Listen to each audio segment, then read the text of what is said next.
Multiple lipoma यानी शरीर पे बनती हुई चर्बी की गांठ। बहुत सारे लोगों को चर्बी की गांठ शरीर के ऊपर बनती है। शुरुआत में यह 1, 2, 3 होती है, फिर धीरे धीरे करके यह बढ़ती जाती है। कई बार इसके चलते दर्द भी होता है और बहुत सारे एलोपैथ डॉक्टर और मॉडर्न डॉक्टर को बताने के बाद भी उसका कोई स्थायी इलाज प्राप्त नहीं होता है। बढ़ती हुई गांठ कई बार मानसिक तौर पे भी इसका प्रभाव पड़ता है और मन बार बार उसी गांठ के ऊपर जाता रहता है।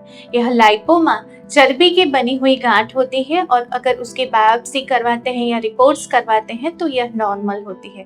लेकिन मित्रों, शरीर में गांठ का होना यह एक गंभीर बाबत इसीलिए हो सकती है क्योंकि शरीर में गांठ तब बनती है जब आपके शरीर में अंदरूनी कचरा बन रहा है। कचरा तब बनता है जब आपकी लाइफस्टाइल या आपका खान पान सही नहीं है। गांठ को अगर हम सिंपल भाषा में बताएं तो कचरे का भरा हुआ एक थैली, गार्बेज कलेक्शन, इसको गांठ कहा जा सकता है।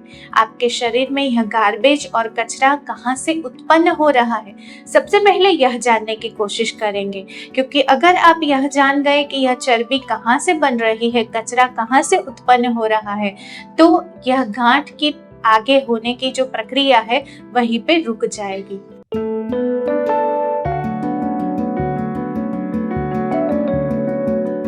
उसमें सबसे पहले नंबर पे हम आयुर्वेद की ओर से जानेंगे कि चर्बी की गांठ क्यों बनती है। आयुर्वेद के अनुसार हमारे शरीर में सप्त धातुएं होती है। हम जो भी भोजन करते हैं उसमें से रस धातु बनती है, फिर रस में से रक्त, मांस, मेद, अस्थि, मज्जा और शुक्र धातु बनती है। अब यहाँ पे जो मेद धातु है, मेद यानी चर्बी, जो खाया हुआ भोजन है वो रक्त, मांस और मेद तक ही जाता है। उसके बाद यह अस्थि, मज्जा और शुक्र तक उसको पहुंचने में दिक्कत होती है और मेद धातु ही अधिक निर्मित होती है, यानी कि चर्बी ज्यादा बनने लगती है। जब एक लेवल से ज्यादा यह मेद यानी चर्बी बढ़ने लगती है तब वह गांठ बन के बाहर आती है। इसका महत्वपूर्ण कारण है धात्वाग्नि मांद्य। यह शब्द आयुर्वेद का एक संस्कृत शब्द है जिसको आप मेटाबॉलिज्म भी कह सकते हैं।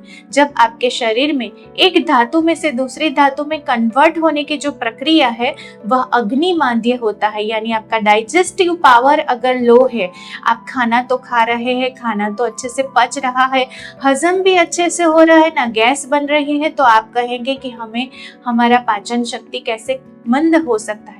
मित्रों, आयुर्वेद में 2 तरह की अग्नि का वर्णन किया हुआ है। पहले नंबर पे है जठराग्नि जो हमारा भोजन पचाने का कार्य करती है और दूसरे नंबर पे है धात्वाग्नि जो हमारे शरीर में सप्त धातुओं बनाने का कार्य करती है। अगर आपकी जठराग्नि सही है लेकिन अगर आपकी धात्वाग्नि यानी शरीर में खाया हुआ भोजन रस, रक्त, मांस, मेद, अस्थि, मज्जा और शुक्र तक नहीं पहुंचता है, वह सिर्फ मेद पे आके रुक जाता है, यानी यह धात्वाग्नि मांद्य है, यानी कि आपका मेटाबॉलिज्म पुअर है।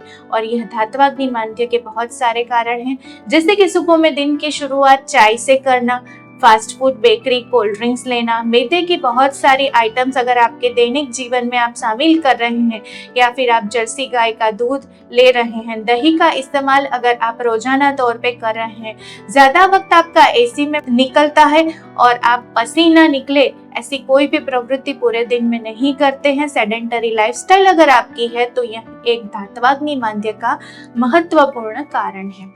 यह सारे कारणों को जान के आप अवश्य यह कारणों को दूर करेंगे ताकि मेद धातु तक जहाँ पे आपकी धात्वाग्नि रुक गई है वह आयुर्वेद के अनुसार डायरेक्ट शुक्र धातु तक अवश्य पहुंचेगी। अगर आप इन कारणों को दूर करेंगे तो गांठ बनने की जो प्रक्रिया है वो तत्क्षण रुक जाएगी। अब आते हैं उसकी चिकित्सा के ऊपर।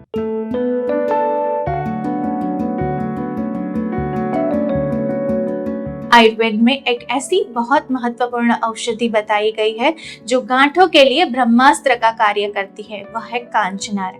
कांचनार मित्रों, गुजरात में और हिमालय में बहुत सारे भारत के विभिन्न राज्यों में कांचनार के पेड़ होते हैं। आप चाहे तो कांचनार की कोमल पत्तियों की सब्जी बना के हफ्ते में 1 बार खा सकते हैं। कांचनार की जो छाल होती है वो 5 ग्राम लेके 2 कप पानी में उसको उबाल के 1 कप पानी शेष रह जाए तब यह छाल का काढ़ा पीने से भी आपकी ये चर्बी की गांठ अवश्य पिघलने लगेगी। अगर आप उसका बना बनाया कोई औषध सेवन करना चाहते हैं तो कांचनार गूगल नाम की एक औषधि जो कि बाजार में आसानी से उपलब्ध है, वो आप किसी भी आयुर्वेद चिकित्सक के देखरेख में उसका सेवन अगर लंबे समय तक करते हैं तो 2 या 3 महीने में ही आप पाएंगे कि आपके गांठ की जो साइज है वो 50% तक धीरे धीरे करके कम हो गई है। इसके अलावा वरुण आदि कषाय जैसी औषधियां भी आप किसी भी आयुर्वेद चिकित्सक के निर्देशन में ले सकते हैं। अब इसके लिए दूसरी जो चिकित्सा पद्धति है वह है पंचकर्मा।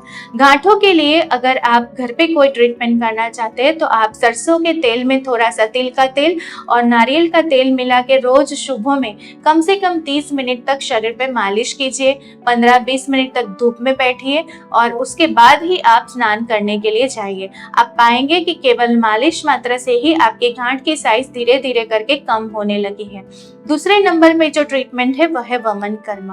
वमन कर्म के अंतर्गत मुलेठी से सिद्ध किया हुआ जल पिला के पंचकर्म चिकित्सक वॉमिटिंग करवाते हैं और यह वॉमिटिंग की प्रक्रिया में आपके शरीर में जमा हुआ कचरा आसानी से बाहर निकल जाता है। नाभि से ऊपर का पूरा कचरा वमन कर्म के अंतर्गत निकल जाता है और अगर आपके पेट की अच्छे से सफाई हो जाती है तो अवश्य आपकी जो धात्वाग्नि है वो बढ़ेगी और मेद धातु जो यानी चर्बी का प्रोडक्शन है वो वहीं पे रुक जाएगा। याद रखिए, अगर चर्बी का प्रोडक्शन यानी चर्बी की गांठ जो नई नई बन रही है उसको अगर आप रोकना चाहते हैं तो किसी भी आयुर्वेद चिकित्सक के पास आप एक वमन कर्म करवा के देखिए। वमन कर्म के बाद मैं दावे के साथ कह सकती हूँ अगर आपका लाइफस्टाइल सही रहा तो एक भी नई गांठ आपके शरीर पे बनेगी नहीं और जो गांठ आपकी बन चुकी है वह भी धीरे धीरे धीरे करके काफी हद तक कम होने लगेगी। दूसरे नंबर पे जो कर्म आता है वह है विरेचन कर्म। विरेचन कर्म के अंतर्गत 15 से 20 दस्त होते हैं और आंतों की सफाई हो जाती है। जिस तरह मैंने आगे बताया कि यह लाइपोमा यानी चर्बी की बनी हुई गांठ, एक कचरे की बनी हुई गार्बेज की बनी हुई गार्बेज कलेक्शन। तो अगर आपका शरीर का कचरा वमन और विरेचन से निकल जाता है तो चर्बी की गांठ वहीं पे निकलने की शुरुआत हो जाती है और पंचकर्म बताए हुए औषध सेवन और परहेज से आप अवश्य यह चर्बी की गांठ से छुटकारा पा सकते हैं। धन्यवाद।